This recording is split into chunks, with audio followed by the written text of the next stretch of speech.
Okay, so this is an update. First, I'm just gonna start the video by saying that is my current miles per gallon after doing a little bit of travel on the highway. And flip the camera here. So what it's looking like after a month. Let me make sure the AC is not blowing in here. What it's looking like after a month of having the car, getting around town and stuff like that. It's looking like if you get on the expressway and you're driving in like the most fuel efficient kind of mode, I guess. I don't want to say mode. Gear is more accurate. If you're driving in most fuel efficient gear, which is typically I think third gear, you wouldn't really get to know that if you're driving an automatic car, but you'll feel it. What that typically is around is between 55 and 65 miles per hour, so somewhere in there. I set cruise control to about 63 for most of the journey while I was riding on the highway. And for a long majority of that, I was getting between 67 and 68 miles per gallon. It went up because I came to like some crawling traffic where I was just kind of moving along at about 20 to 30 miles per hour. And those speeds, it was a constant low speed. And so the electric motor was staying on longer, and it wasn't really having any kind of problems. Another thing is, this is also going to be a little bit of tips and stuff like that. If you have cruise control set, but you don't have lane keep assist on, your car, after a while of you being in cruise control, is going to pop up an icon of a cup of coffee with little steam lines and stuff. And it's going to say, how about you take a break, or like take a break. That is telling you to turn on the lane keep assist. So like if you get that and you're like, yo, like, what is this? Like, take a break from what? Like, is my car messing up or something like that? No, it's saying like maybe your arms are tired and you might want to take a break. So it's saying like turn on lane keep assist, which is the button on the steering wheel right here. That's lane keep assist right next to the control. I mean, right next to the cruise control and next to the start stop on it. That's one thing you can expect to get on here. Oh, another thing, your fuel economy. So like here, that resets every time you get. So every time you get gas, it resets.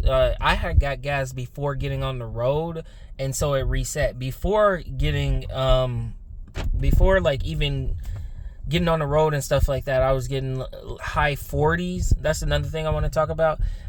You get the best fuel economy when you're not in like a stop and go city like how I am. Like every other block has a stop sign instead of green lights and stuff, to where you like mandatorily have to stop. But like if you're in Chicago and you might get 3-4 green lights, you'll get like better fuel economy versus what I get.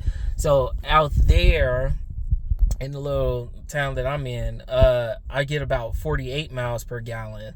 If I'm like really watching it, if I'm like trying to do slow acceleration, and I do mean like slow, like just kind of like baby building up speeds and stuff, I can get that better mileage that's advertised, like 53 to 55 or something like that.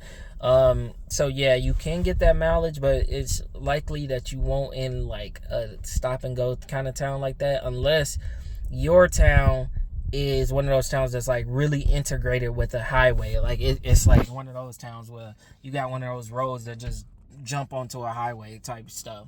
So that's typically what you'll get. Lane keep assist, it's pretty good. When you do turn on lane keep assist, you have to keep a hand on the wheel. The sign gonna tell you, if you took your hand off for like 30 seconds, I think it'll say like put your hands back on the wheel. But it's gonna like have it at 9 and 3, and you might think like, oh, I gotta put my hands at 9 and 3. You don't. You can just grab here. You can grab right here. The thing it's looking for is like a little bit of feedback that your hand is on the wheel. So like if you're trying to rest your hand, you might pull it just a little bit. That's enough feedback for it to know that you have a hand on the wheel. Pretty good. The lane keep assist is like good. It's not really, if you try to keep your hands like at the 10 and 2 and stuff, you're gonna find it like moving your hands and stuff like that, so that might scare you a little bit. It's not to be confused. This is lane keep assist. I mean, this is where not lane keep assist. No, I guess it would be lane keep assist. This is when it's like driving for you. It's making turns and stuff like that. It's keeping you in the lane. This is like if you're on the highway. This one is just a sensor to tell you if you're going over your lane. So this one with the car, if you're going over your lane, it'll be like beep beep or something like that.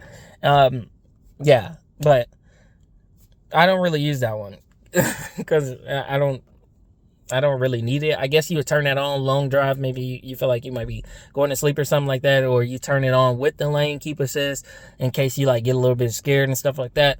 Another thing, the lane keep assist, if you're approaching an exit, so the computer within the car or however the car works, it's looking for 2 lanes and trying to stay in it. If you're approaching an exit, what you might realize or remember is that the lane going to stop on the right side and it starts going to like an angle for that exit. So what tends to happen is, or at least this is what I realized, if you have lane keep assist on, it's going to start turning that way towards the exit because it's thinking that that's the lane. Like, it's turning. It's not going to do a full turn and just whoo. So like, just look out for that. Don't be scared of it, but it will start turning that way, and it's going to do it like steeper than just trying to keep a lane. And that's when you just correct it a little bit, because that, and then once you just go past that, because we all know exits are like not even that big. Even if you don't correct it, it'll correct itself once you pass that exit, because it's not that big, and then it'll realize and realign back with that one. But just keep an eye out for that. Some other stuff. Let's see. I think I really just wanted to talk about those things. The fuel economy, I touched on that. What kind of speeds and stuff you would get if you were, what kind of fuel economy you would get on a highway versus in there. As you see, I got 69 miles per gallon on the highway with like some traffic and stuff, which is pretty good. It's honestly great. It's a 10-gallon tank. I think last year's model was a 13.2 gallon tank. I think this one is 10.3 gallons. So like this one, like I put in $10.80 today to get 3 gallons, and that filled me up from 72% back to 100%. You can look on the app that they send you that actually tells you the percentage of like where your car is at, type stuff. I'm trying to think. Is there any more stuff that I want to say? Any little things that I peeped on? I'm probably gonna remember one as soon as I like stop the video. I had a couple of things going in my mind as I was doing this. Yeah. The one thing I will say is, if you plan on like carrying a jack in your car and not like the standard jack, like an actual jack that you might get at AutoZone or something like that, and you want to keep it in place in the trunk, try some Velcro. You can just put some Velcro back there, put it on the wheels and stuff. It's been holding in place for me. That's pretty nice. Damn, is it anything else that I want to talk about? Not sure if I mentioned this in my last video, but here's notifications and stuff. The Android Auto is pretty good. That's what I've been using. You can pop up like some stuff on here, walk through, pretty good. If you are tired, it will mess with your, there is like a notification thing. It will mess with your stuff if you don't like turn that. So like, if every time you get a message, it'll probably like pop up and like stop your music and stuff. You can go to settings and you can turn off like a vocal chime. You can still have it pop up on your screen. But I've used the voice to text function pretty good. It's like, it's better than, I haven't used it on my phone in forever, but it's better than what I remember ever being on phones. Pretty good, clear quality. I find it like perfectly getting what I'm saying first time, no problems. Yeah. All right. Well, thank you for watching this video.